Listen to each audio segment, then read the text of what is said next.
নমস্কাৰ, মই সুদৰ্শন। আৰম্ভ কৰিব লৈছো দা ক্ৰছ কাৰেণ্টৰ বিশেষ অনুষ্ঠান দেশ দুনিয়া।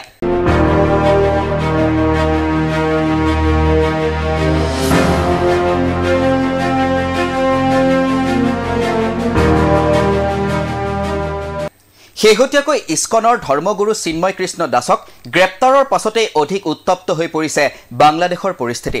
আজি চিন্ময় কৃষ্ণ দাসৰ জামিন আবেদনৰ শুনানি আছিল, কিন্তু শুনানি অনুষ্ঠিত হোৱাৰ পূৰ্বেই চিন্ময় কৃষ্ণ দাসৰ হৈ ওকালতি কৰিব লগা অধিবক্তা ৰমন ৰায়ক প্ৰহাৰ কৰে একাংশ মৌলবাদী দুৰ্বৃত্তই। আক্ৰমণ ইমানেই ভয়াৱহ আছিল যে ৰমন ৰায় ICUত ভৰ্তি হ'ব লগা হয়। ফলত চট্টগ্ৰাম আদালতে 2 জানুৱাৰীলৈ চিন্ময় কৃষ্ণ দাসৰ জামিন আবেদনৰ শুনানি স্থগিত ৰাখে। বাংলাদেশত সংঘটিত শেহতীয়া কাণ্ড কাৰখানাৰ ফলত ভাৰত বাংলাদেশৰ দ্বিপাক্ষিক সম্পৰ্কত পৰিছে ঋণাত্মক প্ৰভাৱ।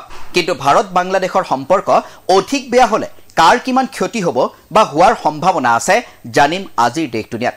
বাংলাদেশক ইণ্ডিয়া লক দেশ বুলি কোৱা হয়, কিয়নো বাংলাদেশৰ মুঠ সীমাৰ 94% সীমা ভাৰতৰ লগতে আছে।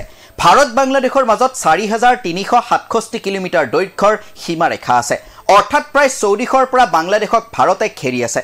গতিকে সুৰক্ষা আৰু বেপাৰ বাণিজ্যৰ ক্ষেত্ৰত বাংলাদেশ ভাৰতৰ ওপৰত বাৰুকৈ নিৰ্ভৰশীল।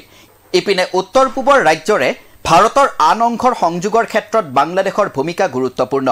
আজি আমি আলোচনা কৰিব বিচাৰিছো ভাৰত বাংলাদেশৰ সম্পৰ্ক অধিক বেয়াৰ ফাললৈ গ'লে কাৰ অধিক ক্ষতি হোৱাৰ সম্ভাৱনা আছে। চাউল, ঘেঁহু, পিঁয়াজ, নহৰু, চেনি, কপাহ, শোধন কৰা খাৰুৱা তেল, বৈদ্যুতিক সা সৰঞ্জাম, প্লাষ্টিক আৰু তীখা আদিৰ ক্ষেত্ৰত বাংলাদেশ ভাৰতৰ ওপৰত নিৰ্ভৰশীল। বাংলাদেশৰ অৰ্থনীতি কাপোৰৰ ওপৰত ভালেখিনি নিৰ্ভৰ কৰে। সেই কাপোৰ উদ্যোগ আকৌ নিৰ্ভৰ কৰে ভাৰতে প্ৰেৰণ কৰা কেঁচামালৰ ওপৰত। গতিকে যদিহে ভাৰত বাংলাদেশৰ সম্পৰ্কৰ অধিক অৱনতি ঘটে তেন্তে ইয়াৰ প্ৰভাৱ পোনে পোনে বাংলাদেশৰ অৰ্থনীতিত পৰিব পাৰে, যাৰ ফলত নিয়োগহীনতা, মুদ্ৰাস্ফীতি আদিৰ দৰে সমস্যাৰ সৃষ্টি হ'ব পাৰে চুবুৰীয়া দেশখনত। এছিয়াৰ ভিতৰতে ভাৰত হৈছে বাংলাদেশৰ দ্বিতীয় সৰ্বাধিক বাণিজ্যিক সম্পৰ্ক থকা দেশ।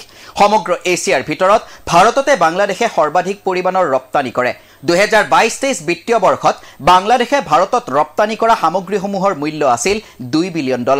একেটা বৰ্ষতে দুয়োখন দেশৰ মাজত থকা বাণিজ্যৰ মূল্য আছিল $15.9 বিলিয়ন।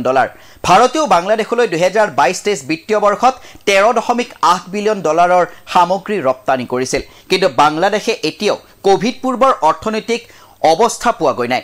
তাতেই আকৌ ভাৰত হৈছে বাংলাদেশৰ অত্যন্ত ভাল বন্ধু। যোৱা 8 বছৰত ভাৰতে উন্নয়নমূলক কাম কাজৰ বাবে বাংলাদেশক $8 বিলিয়ন সহায় কৰিছে। গতিকে ভাৰতেৰে সম্পৰ্ক অধিক বেয়া হোৱা মানেই বাংলাদেশৰ আহুকাল। ইফালে শ্বেখ হাছিনা প্ৰধানমন্ত্ৰী হৈ থকা কালত অৰ্থাৎ 2009 চনৰ পৰা 2024 চন পৰ্যন্ত বাংলাদেশৰ মুঠ ঘৰুৱা উৎপাদন বা GDPৰ বৃদ্ধিৰ হাৰ আছিল গড়ে 6.3%। বাংলাদেশৰ GDPৰ পৰিমাণ $123 বিলিয়ন পৰা বৃদ্ধি কৰি শ্বেখ হাছিনাৰ কাৰ্যকালত হৈছিলগৈ $455 বিলিয়ন। শ্বেখ হাছিনাই ভাৰত আৰু চীন দুয়োখন দেশৰ লগত সমান সম্পৰ্ক ৰক্ষা কৰি চলিছিল। কিন্তু শ্বেখ হাছিনা চৰকাৰৰ পতনৰ পাছতেই যোৱা ছেপ্টেম্বৰ মাহত পাকিস্তানৰ এখন মালবাহী জাহাজ পোনে পোনে বাংলাদেশৰ চিটাগং বন্দৰত উপস্থিত হয়। 1971 চনৰ পাছত এয়া প্ৰথমবাৰলৈ এনে হৈছিল য'ত দুয়োখন দেশে পোনে পোনে বাণিজ্য কৰিছে।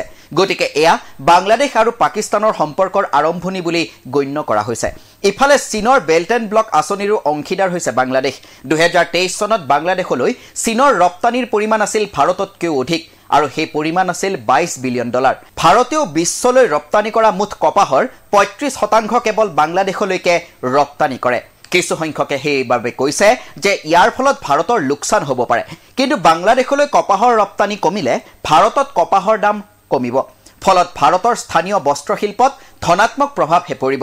গতিকে ভাৰত বাংলাদেশৰ সম্পৰ্ক বিঘ্নিত হ'লে বাংলাদেশৰ অৰ্থনীতিত যথেষ্ট ঋণাত্মক প্ৰভাৱ পৰাৰ সম্ভাৱনা আছে, আৰু ভাৰতৰ ক্ষেত্ৰত ভূ ৰাজনৈতিক দিশত চিন্তা বঢ়াৰ সম্ভাৱনা আছে।